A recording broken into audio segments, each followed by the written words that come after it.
Baik, Jadi baik Pak ya, Ismarudin, nanti saya akan konfirmasi inisiatif untuk memungut sejumlah uang dari komite. Apakah itu bersumber dari ASN itu sendiri atau memang inisiatif dari para pengurus komite? Karena di situ ada aturannya, Pak Ismarudin. Tapi saya mau ke Pak Mustaqim terlebih dahulu. Pak Mustaqim, kemudian bagaimana pemerintah setempat merespon rehabilitasi yang diberikan oleh Presiden Prabowo Subianto dan kemudian bagaimana nasib kedua ASN ini yang telah di PTDH-kan setelah mendapat rehabilitasi dari Presiden Prabowo Subianto? Baik, terima kasih. Assalamualaikum warahmatullahi wabarakatuh dan selamat Assalamualaikum warahmatullahi wabarakatuh. ya. Terkait dengan adanya rehabilitasi kedua guru yang Pak Rasnal dan Pak Muiz dari Bapak Presiden Prabowo, kami Dinas Pendidikan merasa bersyukur dan mengucapkan juga selamat karena ini perjuangan dari teman-teman semua untuk mendapatkan hak-hak rehabilitasi terkait PTDH yang kemarin. Perlu mungkin saya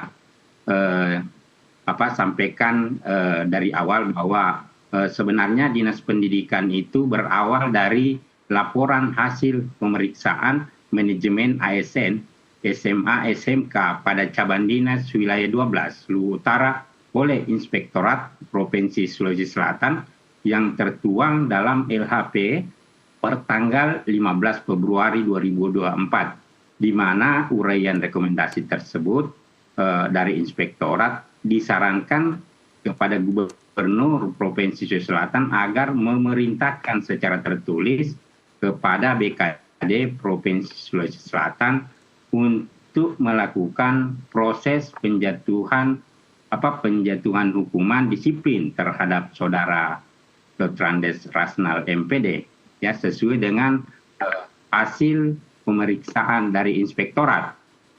Menindaklanjuti daripada LHP Inspektorat, Dinas Pendidikan menyurat ke pejabat pembina kepegawaian. Dalam hal ini Pak Gubernur, CQ, Kepala Badan Kepegawaian Daerah, melalui surat perihal penyampaian ASN yang bermasalah hukum. Perlu kita ketahui bersama bahwa berdasarkan ketentuan di pasal 52 ayat 3 huruf I pasal 4 Undang-Undang nomor 20 tahun 2023 tentang aparatur sipil negara serta pasal 250 huruf B tentang manajemen ASN ya itu telah dinyatakan bahwa PNS antara lain menyatakan bahwa PNS yang diberhentikan tidak dengan hormat apabila dipidana dengan pidana penjara atau kurungan berdasarkan putusan pengadilan. Baik. Yang telah memiliki kekuatan hukum. Baik, Pak Mustaqim, ini berangkat dari hasil kasasi. Tapi saya mau flashback ke belakang, Pak Mustaqim. Bagaimana pada 2018 Dinas Pendidikan ini memberikan langkah pendampingan ketika ada LSM ini melaporkan 2 guru atas nama Muiz dan Rasnal atas tindakan yang diduga melanggar aturan dari aparatur sipil negara. Kita tidak bicara hasil sidang pertama dan sidang kasasi, tapi bagaimana Dinas Pendidikan melakukan pendampingan jika memang kedua ASN ini melakukan kesalahan dan lain sebagainya. Baik, jadi terkait dengan kasus yang 2018 ya. Dinas Pendidikan menerima laporan terkait adanya guru yang bermasalah itu pada saat sudah di pengadilan, sudah berproses di pengadilan. Itu kita dapat informasi dari cabang Dinas Pendidikan wilayah 12. Oke. Itu barangkali yang ini. Baik, Pak Mustaqim, ini yang dilaporkan terkait dengan adanya inisiatif yang dilakukan oleh ASN. Kalau saya salah, tolong koreksi, memang tidak diperbolehkan ASN melakukan pemungutan sejumlah uang kepada peserta didik maupun kepada orang tua, dalam hal ini komite begitu ya. Apakah itu tidak terendus dari Dinas Pendidikan yang katanya alasannya karena 10 guru honorer hingga 10 bulan lamanya itu tidak mendapatkan gaji dari pemerintah provinsi. Apa yang bisa kemudian dijelaskan oleh Dinas Pendidikan terkait hal ini? Ini simpang siur Pak isunya, Pak.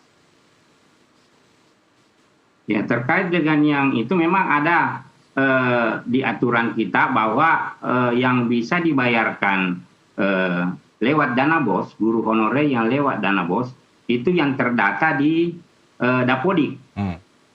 Sementara alasannya kemarin ini guru yang 10 orang di SMA 1 itu belum masuk di Dapodik. Sehingga ada inisiatif dari kepala sekolah untuk membayar honor dari guru tersebut. Iya, begitu barangkali. Baik. Ada kemudian upaya dari Dinas Pendidikan untuk memerintahkan sekolah tersebut melengkapi data-data 10 guru honorer ini agar terdaftar di Dapodik?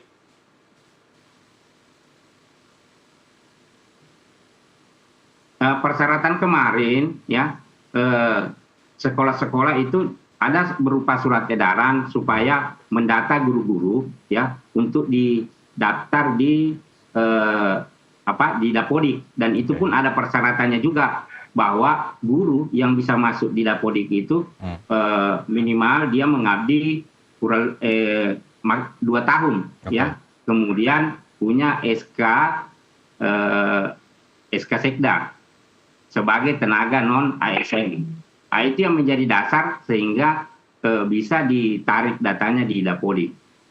Oke, saya mau konfirmasi ke Pak Ismarudin. Pak Ismarudin, terkait dengan ini, apakah memang ada kesalahan prosedur yang dilakukan oleh pihak sekolah sehingga telat untuk mendaftarkan 10 tenaga honorer ke Dapodik sehingga pencairan dana BOS ini tidak bisa dilakukan oleh pihak dinas, begitu?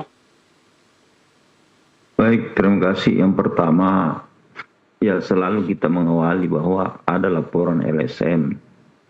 Sebenarnya yang perlu kita pikir ke depan, LSM itu yang LSM yang seperti apa sebenarnya yang bisa kita terima laporannya, ya kan? Kalau sekalian dari masyarakat oke lah. Tapi untuk ke depan ketika mengaku LSM melapor, ya kita juga harus mungkin ke depan pemerintah negara perlu membuat pembuatan atau penilaian atau skala LSM seperti apa yang bisa melaporkan kesalahan lembaga atau satuan pendidikan atau sekolah.